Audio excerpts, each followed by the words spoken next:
anggap KPU Kabupaten Halmahera Timur melanggar kode etik, dan memberikan sanksi peringatan keras kepada KPUD Kabupaten Halmahera Timur.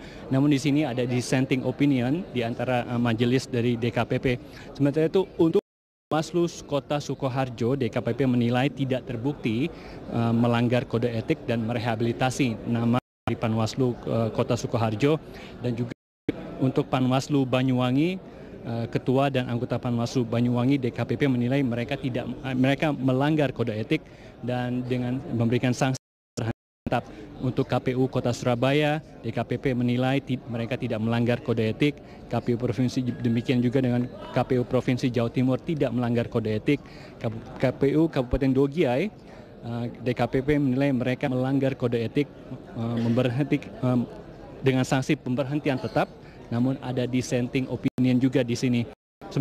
Untuk KPU Kota Jakarta Barat, DKPP menilai tidak ada pelanggaran kode etik di sini. Untuk itu mereka akan merehabilitasi dari KPU Jakarta Barat. Untuk KPU Provinsi DKI Jakarta, KPU Kota Madia Jakarta Selatan, KPU Jakarta Timur, KPU Jakarta Pusat ada pelanggaran kode etik di sana, dan DKPP akan memberikan peringatan terkait dengan pelanggaran yang dilakukan oleh Provinsi, KPU Provinsi Jakarta DKI, dan juga KPU Kota Madia Jakarta Barat, Jakarta Selatan maksud kami, Jakarta Timur, dan juga Jakarta Pusat.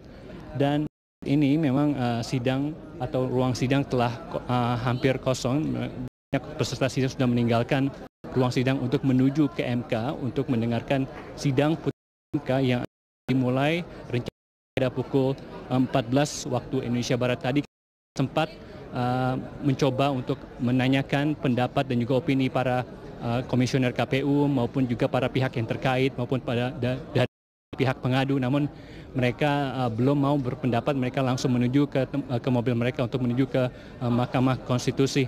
Dan kami punya satu putusan terkait dengan hasil yang sidang putusan DKPP. Berikut salah satu putusan yang disampaikan oleh DKPP. Oleh undang-undang, peraturan KPU aku sah dan berlaku sejauh peraturan tersebut tidak dicabut oleh KPU atau dibatalkan oleh Mahkamah Agung dalam suatu sidang uji formil maupun uji material. Jika pengadu hendak menggugat legalitas peraturan KPU aku, sepatutnya dilakukan sebelum pemilihan umum presiden dan wakil presiden berlangsung. Atas dasar itu, dalil pengaduan pengadu tidaklah terbukti dan jawaban para teradu dapat diterima. Maka Dewan Kehormatan Penyelenggara Pemilihan Umum menyimpulkan bahwa para teradu tidak terbukti melakukan pelanggaran kode etik penyelenggara pemilihan umum.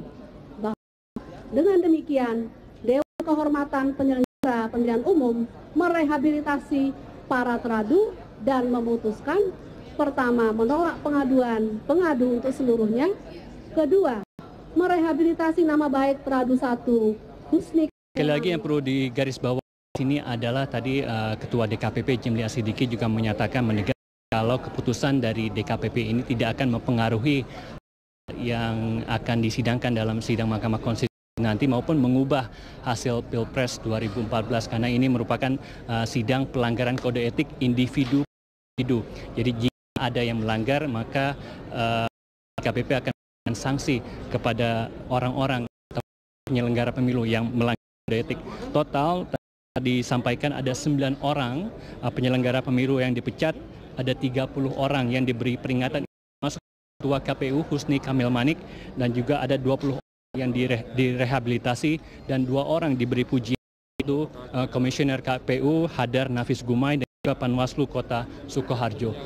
Mungkin untuk sementara demikian, Putri, kita kembali ke studio. Baik, terima kasih. Hariman Khalid melaporkan langsung dari Gedung Kementerian Agama, tempat Dewan Kehormatan Penyelenggara Pemilu mengadakan sidang putusan yang baru saja selesai. Terima kasih, Hariman. Kita sudah dengar sekarang Pak Haryono, Pak Philips. Tadi sudah disampaikan juga oleh Pak Jimli Asidiki melalui terakhir sebagai penutup sidang disampaikan bahwa ini adalah individu per individu. Tapi pertanyaan saya sekarang, jika ada beberapa hal tentunya materi di DKPP dan Mahkamah Konstitusi itu beririsan.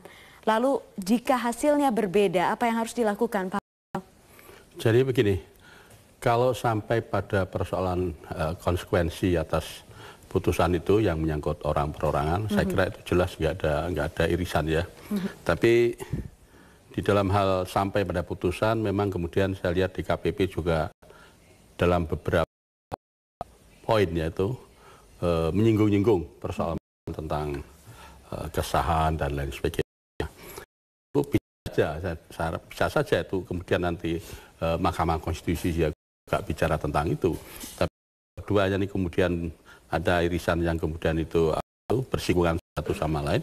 Tentu tetap saja apa yang disampaikan Mahkamah Konstitusi itulah yang menjadi alasan benar tidaknya keputusan-keputusan Mahkamah Konstitusi untuk menetapkan putusannya. Jadi itu yang harus dilihat sebagai dasarnya. Dan kalau itu beda, ya perbedaan itu yang diutamakan apa yang ada di Mas Philips? Saya kira gini, penekanan pada kesalahan orang per orang ini penting untuk dipahami juga, terutama masyarakat ya. Karena apa? Karena kita lihat proses pemilu di Indonesia itu melibatkan